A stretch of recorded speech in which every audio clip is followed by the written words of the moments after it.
Is Harley-Davidson's battle with Trump the fight of the century? The conflict between Harley-Davidson and former U.S. President Donald Trump has become one of the most talked about controversies in recent history.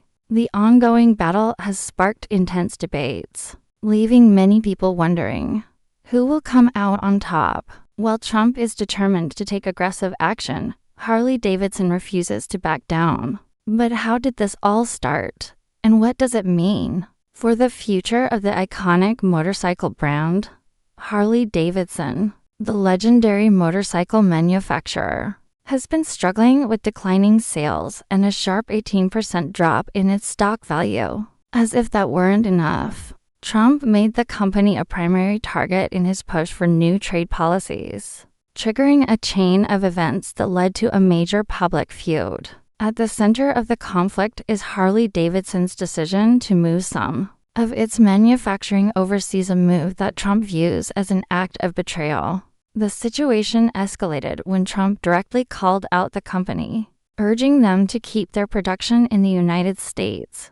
Harley-Davidson, please build those beautiful motorcycles in the USA, please. Don't get cute with us, Trump said. But Harley-Davidson had its reasons, and they weren't about to cave in. In June 2018, the European Union imposed retaliatory tariffs on U.S. motorcycles, raising them from 6% to a staggering 31% in response to Trump's tariffs on European steel and aluminum.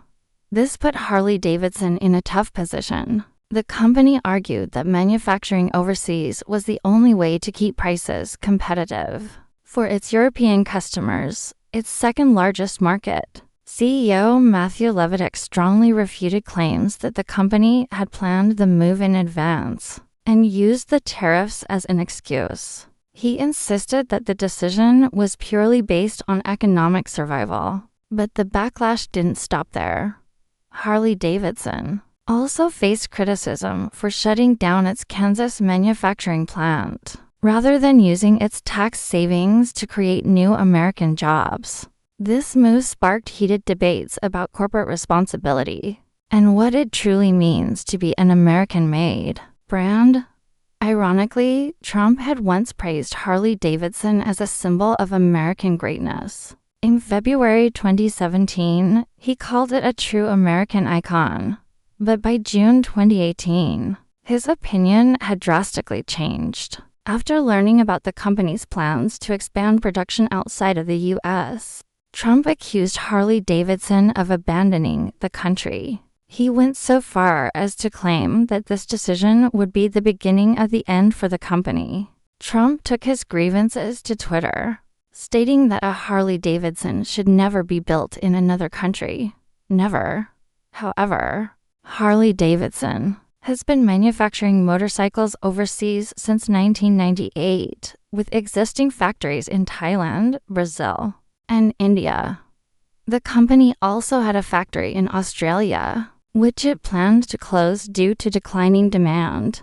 Despite these international operations, Harley-Davidson made it clear that motorcycles built overseas were not intended for American consumers. Instead, the goal was to bypass international trade barriers and remain competitive in foreign markets. Harley-Davidson CEO Matthew Levitek explained the company's strategy, saying, "We've invested in international manufacturing over the last 20 years really for a single reason, because of trade and tariff situations in certain markets that make it prohibitive for us to be relevant. Without that investment," he emphasized that the move was not about cutting costs, but about staying accessible to global customers.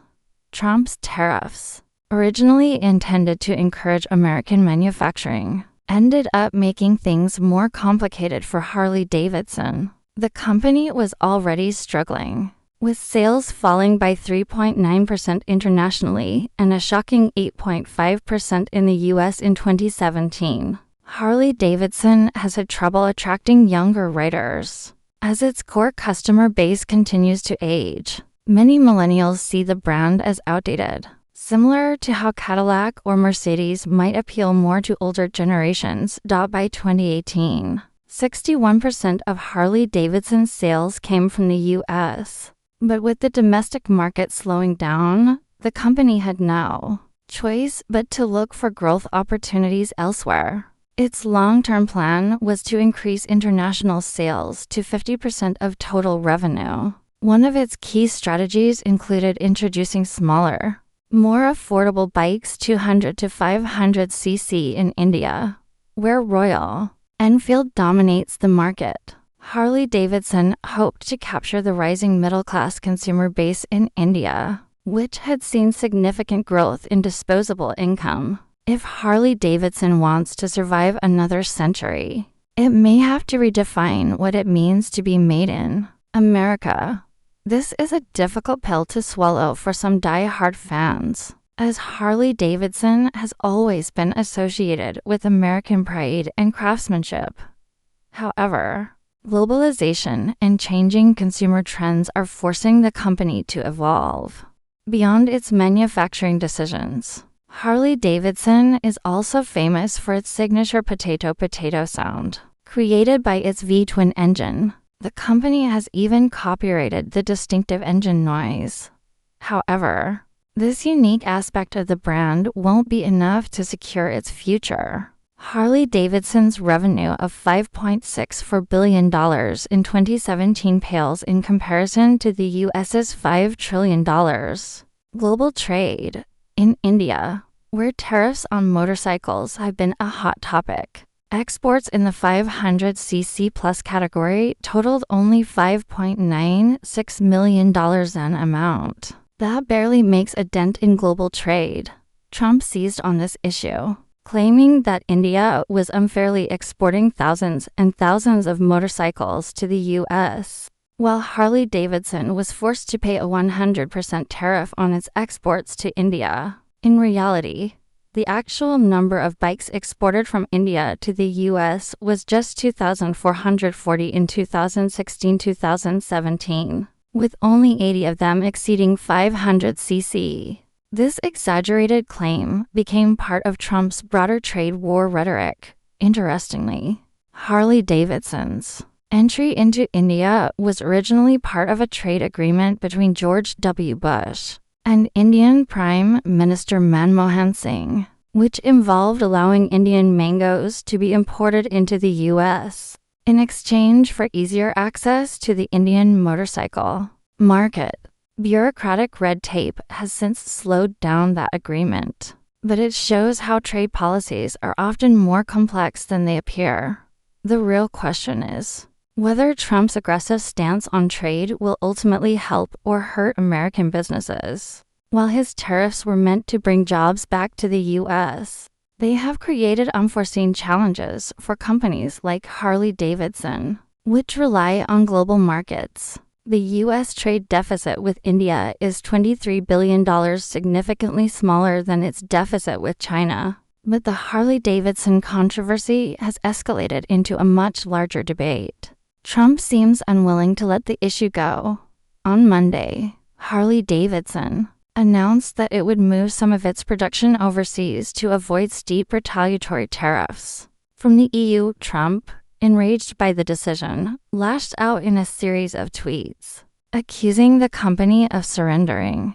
He warned that if Harley-Davidson moved its operations abroad, it would be the beginning of the end, and that the company would be taxed more than ever before. When I invited Harley-Davidson representatives to the White House, I reprimanded them for having excessively high tariffs in other nations, such as India. Now businesses are returning to America, but Harley must be aware that they will have to pay a significant tax to sell back into the United States, Trump tweeted.